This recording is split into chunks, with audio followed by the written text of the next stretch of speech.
It was just a regular Wednesday morning when my life changed completely. I never imagined something like this could happen to me, especially not at my age. It all started when I decided to treat myself to a quick scratch-off ticket. My daughter, Sarah, had been encouraging me to try my luck for a while, but I always shrugged it off, thinking, why bother? But that morning, as I was walking past the convenience store on my way to pick up some groceries, I felt this odd impulse. I didn't even know why. I wasn't a gambler, not in the least. I picked up a $5 scratch-off ticket, and quite honestly, I didn't think much of it. It felt like one of those just-for-fun moments, nothing more. That evening, after I'd made a simple dinner for myself and Sarah, I decided to scratch the ticket. The television was playing in the background, but my mind wasn't really on the show. As I scratched away the first few silver bars on the ticket, I thought to myself, this is probably going to be just another disappointment. But then I saw it. A small line of numbers, followed by a dollar amount. I glanced at it again, blinking.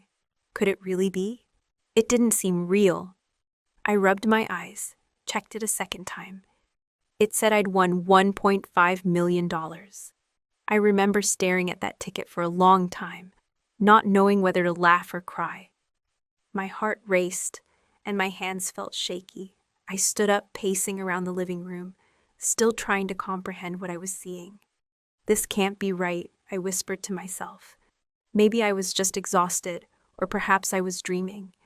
But after I went to the kitchen to grab my glasses and double-check, it became undeniable. It was true. I had won. I immediately called Sarah, but she didn't pick up. I sent her a text message that probably made no sense at all. I won the lottery. I don't know what to do. She called me back just a few minutes later, sounding confused but curious.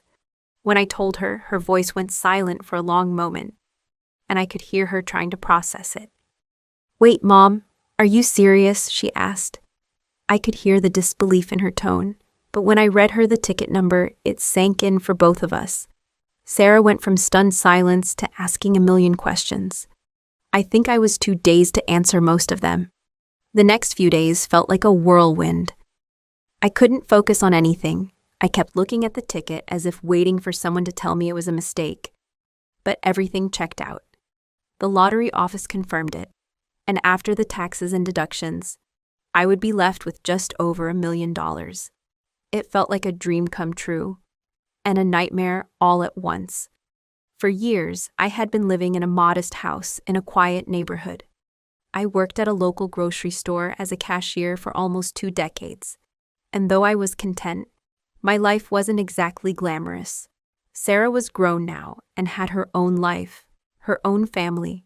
I had worked so hard to support her, put her through school and make sure she had what she needed. But this kind of money was something I had never, ever imagined. At first, I thought of the possibilities. I could travel, pay off all my bills, maybe even buy a new house.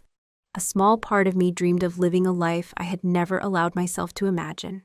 I started making plans, fantasizing about the things I could finally afford, things I had always told myself I couldn't have because it wasn't practical or necessary. But then there was this nagging feeling, a worry that kept creeping into my mind. What would my family think? Would they expect me to share it with them? And then it happened. My son-in-law Daniel called. Daniel had always been a bit of a character, one of those people who you know has charm, but sometimes rubs you the wrong way. He was, to put it bluntly, a little too self-assured for my taste. Sarah and Daniel had been married for 5 years, and though I had never been a huge fan of the relationship, I respected my daughter's choice. They had their own struggles, but they always seemed to get by. I never imagined that Daniel would be one of the first people to reach out to me after I won. I thought it would be a congratulatory call, but that's not at all what I got. His voice came through the phone, and before I could say anything, he jumped straight to the point. Olivia, I think it's only fair that I get a portion of your winnings, he said, as if it were the most natural thing in the world. I was stunned. What do you mean? I asked, not understanding where this was coming from. Well, I mean, I married your daughter, he continued, and we're family now, so I think I'm entitled to some of that money. We've been going through a rough patch financially, and honestly, this could really help us out." He didn't even ask. I could hear the expectation in his voice. I felt my heart drop. It was as if my excitement over winning had suddenly been overshadowed by this overwhelming sense of entitlement. How could he possibly think he had a right to my winnings? I had worked hard my whole life, and I had earned every cent of this. I knew he wasn't the type to just ask, but the nerve of him asking no, demanding a share. I felt angry, confused, and betrayed all at once. I was so shocked by his bluntness that I didn't even know how to respond. I wanted to hang up, to tell him to get lost, but I was trying to stay calm. I told him I'd need some time to think about it, but deep down, I knew there was no way I was going to give him a single cent. As the days passed, I couldn't shake the feeling that this lottery win was going to complicate my life in ways I hadn't anticipated. I had no idea how my family would react, or how this would change everything. But one thing was clear. I had won a massive amount of money, and for the first time in my life, I had a choice. I could live for myself, or I could let others take control of my future. The days after I won the lottery were filled with a strange mixture of excitement and apprehension. I couldn't quite process the whirlwind of emotions. On one hand, I was overwhelmed with the possibilities. On the other, I could already feel the weight of expectations starting to pile up. It wasn't long before I realized that the people closest to me might start to see me differently, especially now that I had more than enough money to change everything. But nothing prepared me for the conversation I was about to have with Daniel. A few days after I'd received the official confirmation of my winnings, Daniel called again. This time, his tone was different, more insistent, even impatient. I had been dreading this moment, and yet I couldn't have predicted how things would play out. "Olivia, we need to talk," he said, his voice firm and demanding. "This is important." I took a deep breath, bracing myself. "Sure, Daniel, what's going on?" He didn't waste any time. "I've been thinking a lot about your winnings, and I really think it's only fair that you give me a portion of it. After all, I'm married to Sarah, and we're family now. That money is part of our future, too." I was stunned. I thought maybe he was joking at first, but there was no humor in his voice. It felt like a cold, calculated demand. "Daniel," I started slowly, trying to keep my voice calm, "I don't think you understand. I won this money on my own. I've worked my entire life to get to this point. It's mine to decide how I want to use it." He didn't even let me finish. "Listen, Olivia, I've been really patient. But I'm not asking, I'm telling you. We've been struggling for years, and this could be our chance. I think it's only right that I get a share of it. I mean, I'm part of this family now, aren't I?" The words hit me like a slap in the face. I felt my heart begin to race, my blood pressure rising. How could he be so brazen? We had never had a close relationship, and I had always tried to keep things respectful. But this was beyond anything I had ever imagined. I felt like I was seeing him for what he really was, someone who felt entitled to something that wasn't his. "Daniel," I said, struggling to keep my composure, "you're not entitled to any of my winnings. I'm not giving you a dime. I've been supportive of you and Sarah over the years. But this is where I draw the line." He paused for a moment, and I could almost hear him calculating his next move. Then he spoke, his voice colder now. "You really don't get it, do you? You owe me. You owe us. I'm not going to just stand by while you live the good life and we continue to struggle. You're being selfish, Olivia." Selfish. The word stung. I wasn't being selfish. I had worked my entire life, saving what I could, doing everything in my power to help my family. And now, when I finally had something for myself, I was expected to hand it over just because I was related to him? The audacity of it all was unbelievable. "I'm not giving you anything, Daniel," I said, my voice firm. "This is my money, and I will do with it as I see fit. If you think I'm being selfish, then maybe you should take a long look at your own actions." I could hear the frustration in his breath on the other end of the line. He wasn't used to being told no. And honestly, I wasn't used to standing my ground like this, especially not with family. But I knew in that moment that if I gave in, I'd lose myself. This was my opportunity to finally do something for me, and I wasn't going to let anyone take it away. Daniel was silent for a long moment, and I could feel the tension building. I wasn't sure if he was processing my words or if he was just trying to figure out how to manipulate the situation to his advantage. Finally, he spoke again, but his tone had shifted. "Fine," he said, his voice dripping with sarcasm. "If that's how you feel, I guess I'll just have to talk to Sarah about it. I'm sure she'll see it my way." His words were meant to hurt me, to manipulate me into feeling guilty. He knew how much I loved my daughter and how much I wanted to keep the peace, but I wasn't going to let him use Sarah as a pawn in his game, not this time. "Do whatever you need to do, Daniel," I replied, my voice steady and unwavering. "But I'm not changing my mind." And with that, the conversation ended. I hung up the phone, feeling a strange mixture of relief and anxiety. I wasn't sure what was going to happen next.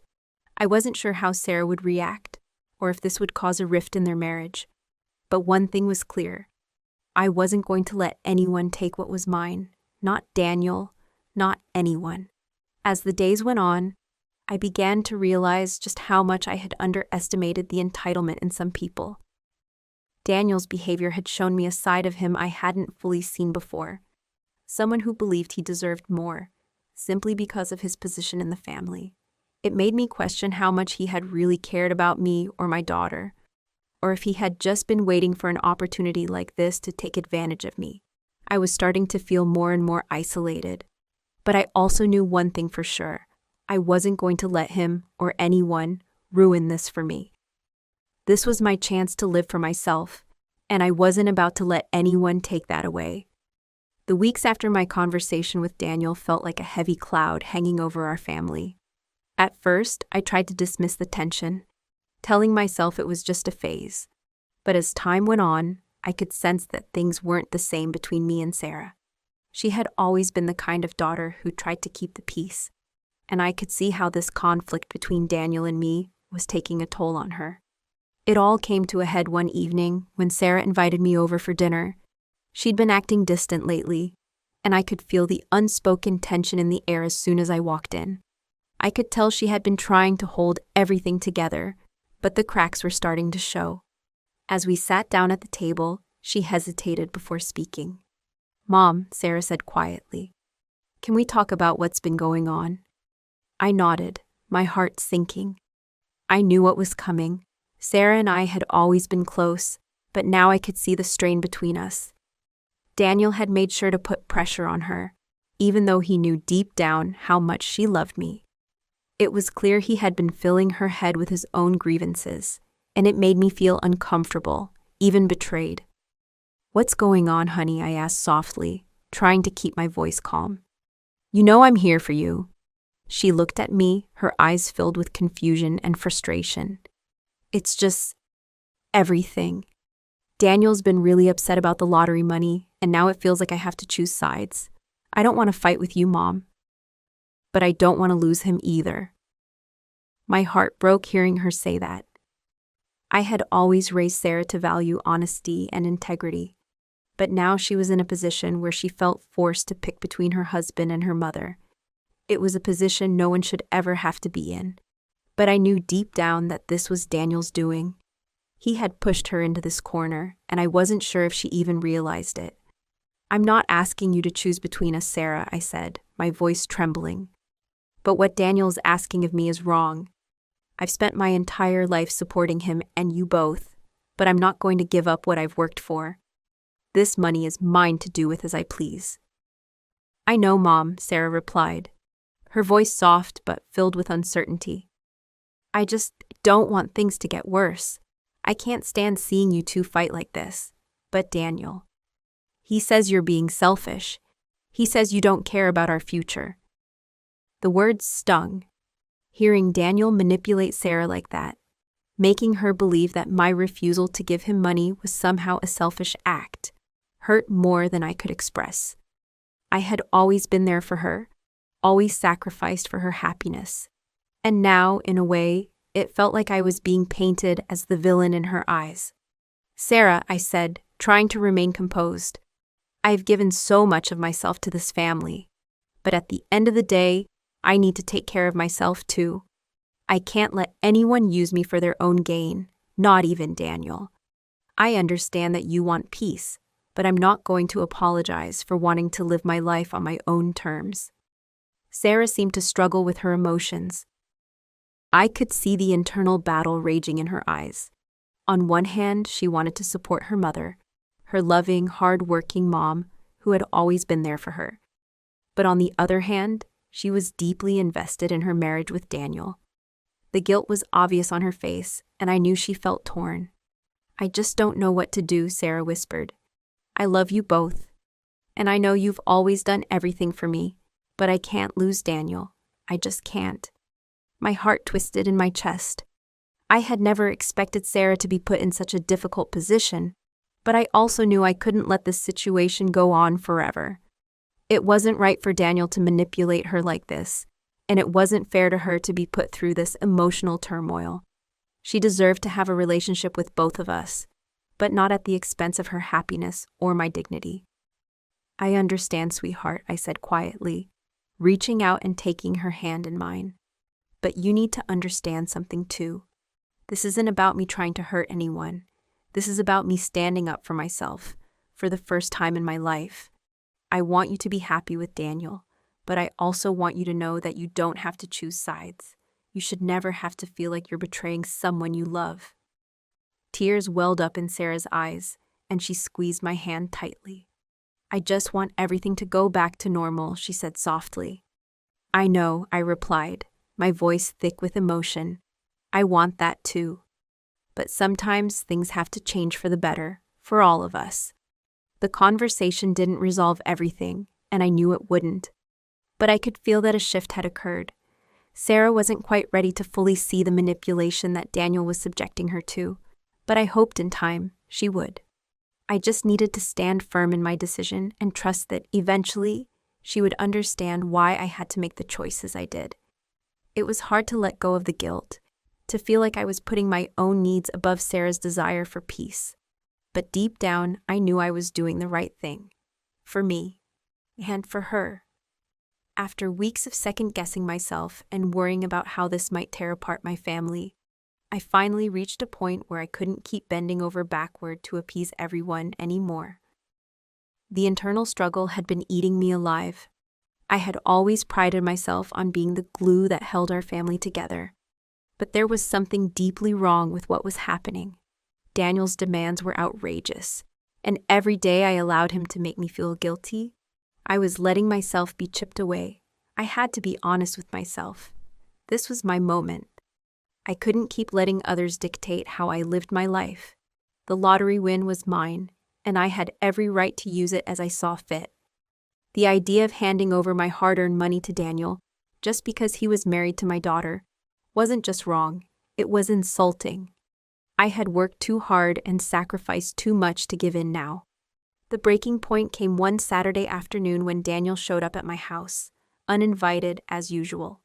He marched into the living room, his usual confident, entitled expression plastered on his face. His suit looked freshly pressed, and he had that smugness about him that always made my skin crawl. "Olivia," he started, as if he were the one in charge. "We need to have a serious conversation. This nonsense about me not getting a portion of the money is going too far. You know that you can't keep it all to yourself. It's not right. It's not fair to me or Sarah." I could feel my blood pressure rising. He'd said those words so many times before, but this time it hit me differently. There was no guilt anymore, no hesitation. I was done. "Daniel," I said, my voice calm but firm, "I've made my decision. I'm not giving you a penny. This money is mine, and I worked my entire life to earn it. You may have married my daughter, but that doesn't give you any right to demand anything from me." His face twisted in disbelief, his jaw tightening. "You're being unreasonable. This is about family. You're supposed to help out. You should want to support us, especially now that Sarah's pregnant." I could hear the manipulation in his voice, and it was like a switch flipped inside me. He was trying to play the family card, like it was some kind of trump card that could erase all the years of selfishness, entitlement, and disrespect he'd shown me. But it didn't work anymore. Not on me. "You're right about one thing," I said, standing up, feeling the weight of my decision. "This is about family, but family isn't about exploiting each other. It's about respect, honesty, and love. You've shown none of that. And I've had enough." His eyes widened, and I could tell he was shocked by my bluntness. For so long, I had been the one to give in, the one to make compromises, the one to keep the peace. But now, for the first time in a long time, I felt an immense sense of relief. It was as if a heavy weight had been lifted off my shoulders. "Don't ever come to me again asking for money," I continued, my voice steady. "You've crossed a line, and if you think that by putting pressure on me, you'll get what you want, you're sadly mistaken. I won't be manipulated anymore." I could see the anger in his eyes, but I didn't back down. There was no part of me that felt guilty or afraid. In fact, there was something deeply empowering about finally standing up for myself. For years, I had been a doormat in so many ways, letting people walk all over me, making sacrifices, and thinking it would all lead to a happy, harmonious family life. But now, I understood something much more important. I needed to take care of myself first. He stood there for a moment, staring at me like I had just spoken a foreign language. Then, in his typical dramatic fashion, he turned on his heel and stormed out of my house, slamming the door behind him. I didn't feel anger or regret. I felt free. In the silence that followed, I realized I had just made the most important decision of my life. I had chosen myself. I had chosen independence, and it felt good, really good. The truth was, I had spent too many years prioritizing others, trying to keep everyone happy, trying to smooth over their problems, taking on responsibilities that were never mine to bear. It was exhausting. And while I loved my daughter dearly, I knew that I couldn't continue enabling a relationship that was built on manipulation and selfishness. I spent the next few days thinking about what I wanted for myself, what truly made me happy. For so long, I had put my dreams and desires on hold. I had let fear, guilt, and obligation dictate my choices. But now I was ready to live on my own terms. I made a plan. I would take a trip. I would explore the places I had always dreamed of visiting. I'd buy a house for myself, a real home where I could breathe freely, decorate however I wanted, and make the space my own. The days ahead were still uncertain, and I knew the fallout from this decision wouldn't be easy. But in that moment, I felt a deep sense of peace and empowerment. I was finally choosing happiness over guilt, freedom over obligation, and independence over dependence. I wasn't just choosing to keep my money. I was choosing to keep my soul. The phone call came on a Tuesday afternoon, just after I had returned from a walk around the neighborhood. The sun was just starting to set, and the light outside was soft and golden, giving everything a peaceful, almost surreal glow. I picked up the phone without thinking much of it until I saw the name on the screen. It was Emma, Daniel's ex-wife. "Olivia," she said in a soft, almost hesitant voice. "I hope I'm not interrupting, but I really need to talk to you." Emma and I had always gotten along, despite the fact that Daniel's divorce from her had been messy and left a lot of unresolved feelings. She and I hadn't spoken much in recent years, not because we didn't want to, but because she had gone through her own personal struggles, and I had been wrapped up in family issues that seemed to never end. But over time, I had come to respect her strength. After her divorce, Emma had found herself in a difficult financial situation, unable to make ends meet. Daniel had left her with very little, and she had been doing everything she could just to get by. Now, in her voice, there was a mixture of vulnerability and hope. I just wanted to let you know that I'm doing better. Things are looking up, but there are still days when it feels impossible to catch up, you know? It's been a long road, Olivia. I just don't know what the future holds anymore." Her words struck me, and for a moment I was quiet, listening to the way she spoke with such honesty. Despite everything that had happened between her and Daniel, I had never once believed she was anything but a victim of his selfishness. She wasn't perfect, but neither was he. And I had always felt for Emma. Her struggle was something that I could relate to in ways that I hadn't even realized until that moment. I was sitting at the kitchen table, the lottery check in front of me, still untouched. It had been weeks since the win, and I had been using it to build my plans for the future. But as I listened to Emma's voice tremble on the other end of the line, something clicked inside me. I know this is probably a strange thing to say, I began carefully, my heart racing slightly as I spoke. But I've been thinking about what's going on in your life. I want to help. There was a long pause before she responded, and I could hear the disbelief in her voice. Olivia, are you sure? I mean, I don't know how to thank you. I smiled softly, a sense of clarity washing over me. It wasn't strange. It wasn't a decision I had taken lightly, but I knew in that moment that it was the right one. Daniel had made his demands clear. He expected me to share my lottery winnings with him simply because he was family. But in truth, I had been watching him manipulate everyone around him, especially Sarah.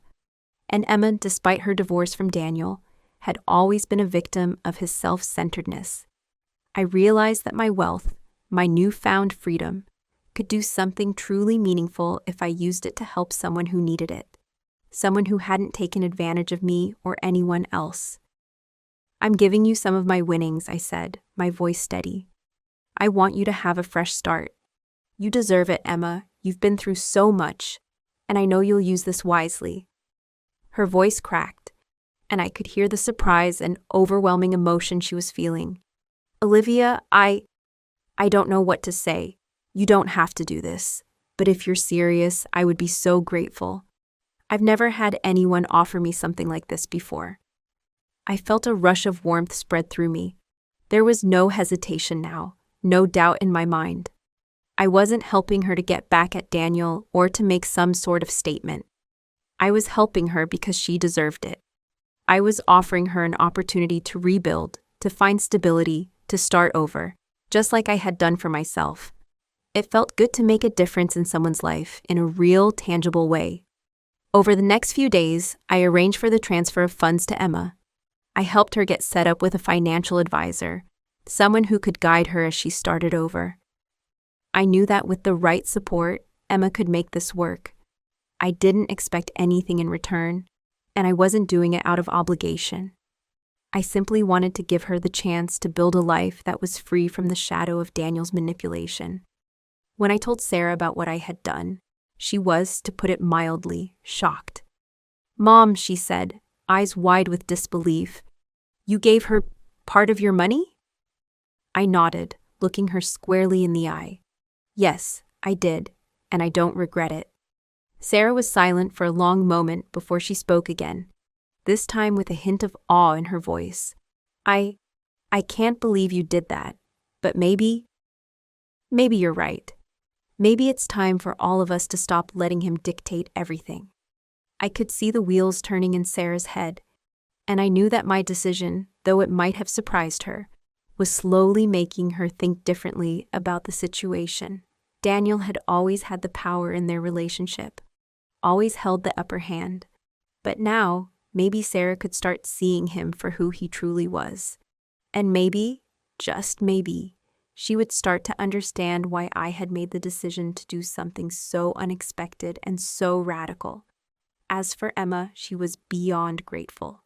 She took the money and used it to start her own business, a small boutique where she sold handcrafted home decor. Over time, the business grew and she became more and more independent, building the life she had always wanted for herself and her children. And as I watched her succeed, I couldn't help but feel proud. I had made a difference, and in a way, it felt like I was rewriting a little bit of history, a history that had been filled with regret, bitterness, and disappointment. Helping Emma had been a surprising yet ultimately liberating decision. It wasn't about striking back at Daniel. It was about doing what was right for me, for my family, and for those who truly needed my support. And as Emma flourished, I realized that sometimes the greatest acts of generosity come when you least expect them.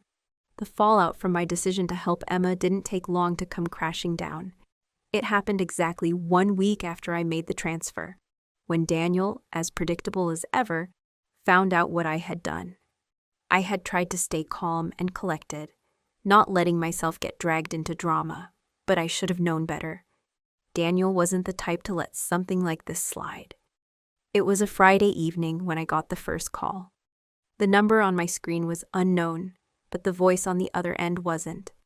"Olivia," Daniel's voice cut through the phone like a sharp knife. "I just heard what you did. You gave money to my ex-wife?"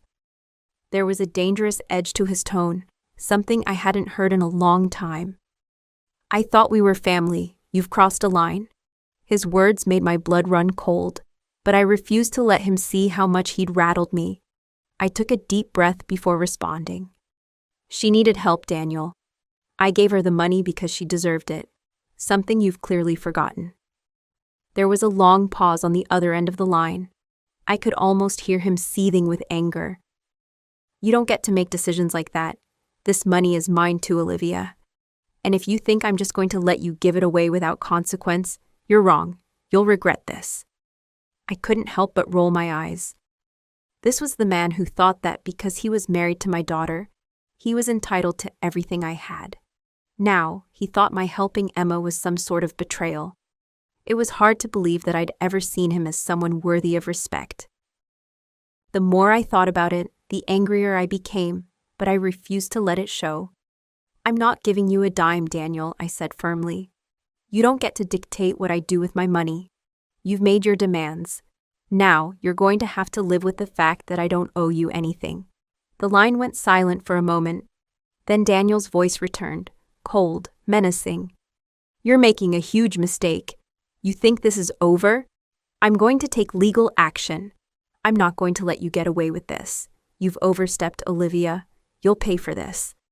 The threat hung in the air like an ominous storm cloud. I had no idea what he meant by legal action. It felt like an empty threat at the time, but something about the way he said it made me realize just how far he was willing to go to get what he wanted.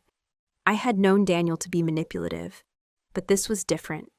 This wasn't just him trying to control my daughter anymore. Now he was coming after me. But here's the thing, I had already made up my mind. I wasn't afraid of him anymore. His threats didn't scare me. Not after everything I had gone through in my life. I wasn't going to let him bully me into giving him anything. Not now, not ever. The next few days were tense. Daniel didn't call again, but his presence lingered like a storm cloud, waiting to break. I could feel the tension in the house when Sarah and I would talk. I didn't tell her about the legal threats right away. She didn't need that added stress, but she could sense something was off. I wasn't the same person I had been before the lottery win. I had a sense of resolve now, and it must have been obvious to her. It wasn't until I received a letter a few days later that I truly realized Daniel wasn't bluffing. The letter, delivered by his lawyer, was a formal threat of a lawsuit, claiming that I had unduly enriched Emma with money that rightfully belonged to Daniel. My heart sank as I read through the legal jargon, but I refused to be intimidated. It was clear to me that Daniel was trying to manipulate the legal system to punish me for making a decision he didn't agree with. I called my own lawyer immediately, explaining everything to him.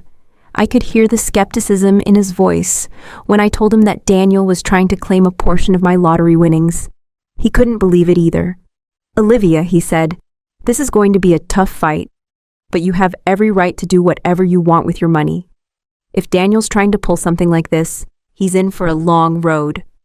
With that reassurance, I felt a small sense of calm settle over me. The next step was clear. I wasn't going to back down. If Daniel wanted to fight this in court, then so be it. But I wasn't going to let him control me, not anymore. The tension between us only grew after that. Daniel would show up at family gatherings, glaring at me from across the room, his anger palpable. He'd try to manipulate Sarah, convincing her that I was in the wrong, that I was somehow betraying the family. But the more he tried to twist the narrative, the more Sarah started to pull away. She didn't want to get involved in his drama, and it was becoming more and more obvious that she was seeing him for what he truly was: selfish, entitled, and manipulative. As for me, I focused on what I had control over: my life, my choices. I kept my distance from Daniel, ignoring his phone calls and emails. The legal proceedings dragged on for months, but in the end, Daniel's claims were dismissed. The court ruled in my favor, acknowledging that I had every right to distribute my winnings however I saw fit. The moment I received the final ruling, I felt a weight lift off my shoulders. It wasn't just about winning the legal battle, it was about standing up for myself, asserting my independence, and refusing to let someone like Daniel take advantage of me. When I told Sarah about the court's decision, she finally came to see me, and we had a long conversation. I could tell that she was conflicted, but in the end, she told me something that meant more to me than I had expected. "I'm proud of you, Mom," she said quietly. "You did what was right for you, and you didn't let him manipulate you into thinking otherwise." That was the moment I knew. Despite everything, I had done the right thing. Daniel might never forgive me, but that was no longer my problem. I had learned a valuable lesson in all of this. Sometimes, standing firm in your decisions and refusing to be bullied is the only way to take back control of your life. With the legal battles behind me and the weight of Daniel's threats finally lifted, I realized it was time to fully embrace my new life. For the first time in decades, I was free. Not just from the manipulations of my son-in-law, but from the old habits and fears that had held me back for so long. The money from the lottery wasn't just a windfall. It was my ticket to independence, a chance to live life on my own terms. And I was going to make sure I didn't waste it. I started by booking a trip I'd dreamed about for years, a solo adventure to Europe. It was something I'd always wanted to do, but life had never seemed to slow down enough to make it happen. Now, with my newfound financial freedom, there was nothing stopping me. I carefully planned out the destinations: Paris, Rome, Barcelona, and a few smaller towns in between. I didn't need a travel companion. I didn't need anyone's permission. It was my time to explore the world, and I was ready. The first week of my trip was like stepping into a completely different world. The freedom was intoxicating. I wandered through the narrow streets of Paris, soaking in the art and culture, and for the first time in years, I felt completely at ease. I wasn't a mother, a wife, or a daughter. I was just Olivia, an independent woman with a passport and a sense of wonder. I remember sitting in a small cafe near the Eiffel Tower, sipping coffee and reading a book, the sounds of the city bustling around me. It was a far cry from the stress and demands of my everyday life. Before I'd won the lottery, I felt liberated. Every day, I got to wake up in a new city, eat fresh food, and meet interesting people. There were no obligations, no expectations. It was just me, myself, and the world. But it wasn't just about the travel. There was something deeper happening, something I hadn't fully understood until I was on this journey. As I roamed the cobblestone streets and explored new places, I started to reconnect with parts of myself that I had lost over the years. I remembered the hobbies I had once loved: painting, photography, writing, and I began to make time for them again. In the evenings, I would find quiet spots to sit and sketch or write in my journal. I started taking photographs of the scenes I found beautiful, the ones that made me pause and appreciate the small wonders of the world. I hadn't realized how much I'd neglected my creativity until now. It was like opening a door that had been locked for years, and I wasn't going to close it again. I also started to make changes in my living situation. Back home, I moved into a bright, spacious apartment in the city, a stark contrast to the house I had shared with my late husband and, at times, with Sarah and Daniel. It was modern, airy, and full of light, with floor-to-ceiling windows that overlooked the city skyline. Every morning when I woke up, I felt like I was waking up to a new beginning.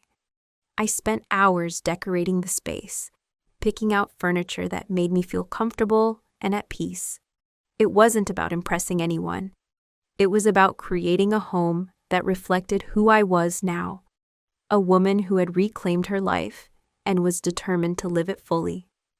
I wasn't going to be a background character in my own story anymore. One of the most fulfilling things I did with my new life was to reconnect with old friends. When I was consumed with family obligations, I had lost touch with people who had once meant a lot to me. But now, with my new freedom, I reached out to them. I reconnected with a few old college friends, some of whom I hadn't seen in years. We spent afternoons reminiscing, laughing about old times, and sharing our new experiences.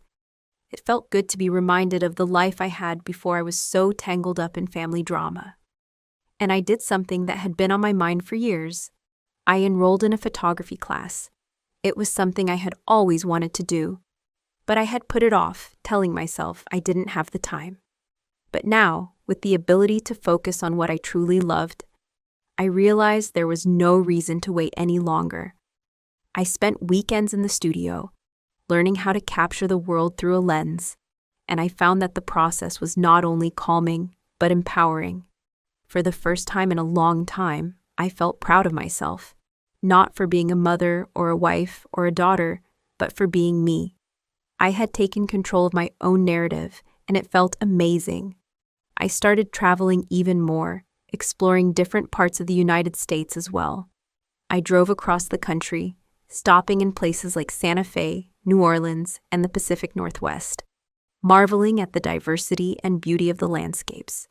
It wasn't about the destination, it was about the journey and the freedom to choose where I went next. One of the most meaningful moments came when I finally stood in front of the Grand Canyon.